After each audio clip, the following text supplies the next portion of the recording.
May nakita akong post sa isang app. Ang sabi niya doon, ano daw yung ginagawa nyo kapag yung trabaho na pinag-pray nyo noon is nakakapagod na ngayon?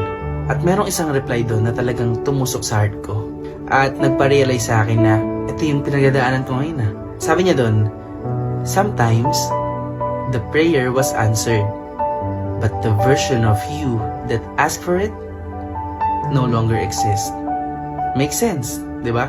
Yung work or status in general na pinag-pray mo noon is nakakapagod na sa'yo ngayon.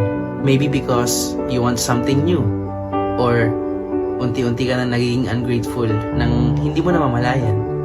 Let's put it this way.